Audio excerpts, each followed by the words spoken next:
Moi, je pense qu'il n'y a pas vraiment de moment idéal. C'est toujours un bon moment de changer. Mais il est vrai qu'à 40, 45 ans, en tout cas pour ce qui me concerne, quand j'ai changé, d'abord, il faut le vouloir, of course, mais vraiment le vouloir. Mais le deuxième point, c'est surtout qu'on a acquis suffisamment d'expérience. On a acquis suffisamment d'expérience de ce qu'est une société, de ce qu'est une entreprise, de ce qu'est le business, de ce qu'est l'interaction avec, des êtres humains, tout simplement. Et cet ensemble d'éléments d'expérience donne un bagage qui nous permet de mieux, je trouve, appréhender un petit peu ce qu'est l'entreprise. Le deuxième élément, c'est que il y a aussi un âge où les enfants sont un peu plus grands, il y a un peu moins de prise au niveau financier sur les enfants. Moi, j'ai 3 grandes filles qui me coûtent encore de l'argent, mais qui pourraient peut-être m'en coûter un peu moins, un peu plus si j'avais démarré plus tôt. En tout cas, pour être plus sérieux, c'est un bon moment parce que je trouve qu'on a non seulement un bagage intellectuel, un bagage professionnel, mais également on est bien organisé au niveau de sa vie personnelle. Moi, j'ai entendu dire, plusieurs fois, j'ai eu des gens qui s'inquiètent de se dire, putain, mais ça y est, j'ai plus de 40 ans, je deviens un senior, je commence à coûter cher. Et si demain il y avait un plan départ, machin, etc., est-ce que j'arriverai à me revendre? Est-ce que j'arriverai à retrouver un boulot aussi intéressant? Est-ce que Alors, il y a pas mal de gens qui, face à cette situation, il y en a qui sont un peu. Moi, ça a été mon cas, hein, clairement.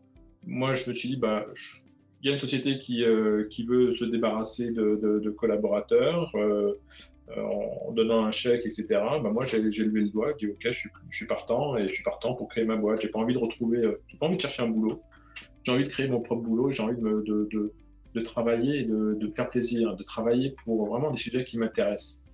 Et donc, moi, quand j'ai quitté mon grand groupe, qui était un groupe qui s'appelle maintenant NG, ça s'appelait pas NG à l'époque, mais j'étais ingénieur, j'étais jamais été commercial de ma vie, j'ai jamais rien vendu, j'avais jamais fait de marketing ni de commercial avant de me lancer. J'étais directeur de projet informatique. Vous voyez, non, on est loin du monde de la vision entrepreneur.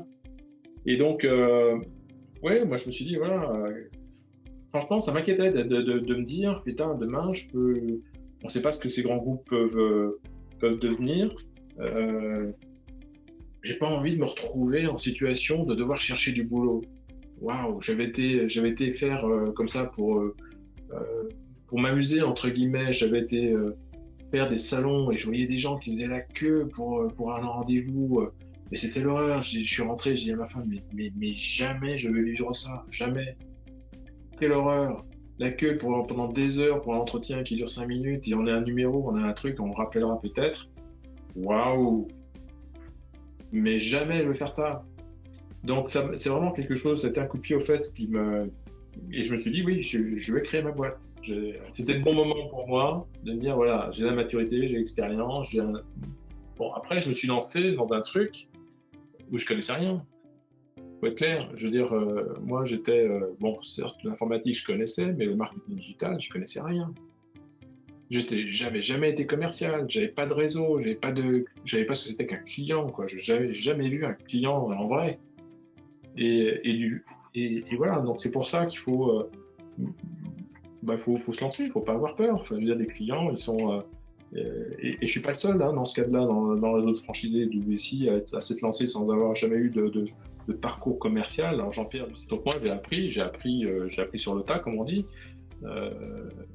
Mais on apprend. Et justement, le fait de faire partie d'un réseau comme WSI, ça nous donne des outils, ça nous donne des techniques, ça nous donne du support, de la confiance, et ça nous donne des clés pour réussir, en fait. Voilà. C'est ça que je voulais dire. Je me permets d'intervenir sur ce sujet parce que je pense que, en fait, on fait beaucoup de cas de la partie commerciale. Il y en a une, évidemment. Maintenant, on n'est plus sûr de l'échange avec effectivement une société de closing, on n'est plus sur l'échange que sur une vente pure. Deuxièmement, je trouve que pour toute personne qui n'est pas vraiment ou qui ne se sent pas vraiment commerciale, ce qui est fait au niveau de WSI dans le cadre de la formation avant de démarrer, c'est-à-dire les 8 semaines de formation, mais ensuite pendant les 6 premiers mois d'activité sur ce qu'on appelle le coaching, c'est vraiment très pointu en termes de qualité de formation. Et on peut même rajouter à cela moi je l'avais suivi, malgré mon expérience, je l'avais suivi, c'est des petites séquences de ce qu'on a de Sandler, des formations Sandler qui sont des formations exceptionnelles. Je pense que j'ai jamais vu dans toute ma carrière de professionnel de formation d'une telle qualité au niveau de la vente. Et ça, c'est dispensé par des organismes extérieurs, mais grâce à WSI. Donc, pour moi, le sujet de la vente n'est pas obligatoirement le sujet de difficulté réelle enfin, le sujet de ne pas avoir d'expérience de vente n'est pas un sujet difficile dans l'appréhension du métier, quoi. Ouais. Il faut y aller, effectivement, comme tu l'as dit, c'est un beau moment. En plus, je pense que je sais que le digital est quelque chose qui est vent debout, hein, les gens en ont besoin, malgré, on l'a dit tout à l'heure, malgré la Covid. Moi, j'ai jamais eu autant de demandes, tant le délai de signature est un peu plus long qu'avant, mais le nombre de demandes, le volume de demandes est réellement conséquent.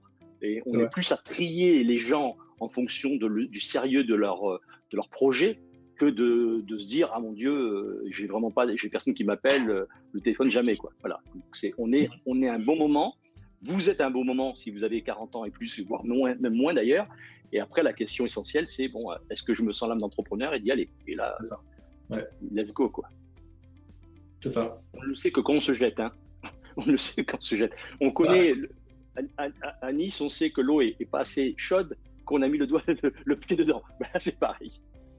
Faut mettre le pied dans l'eau. D'accord. Alors, est-ce qu'on a d'autres questions ?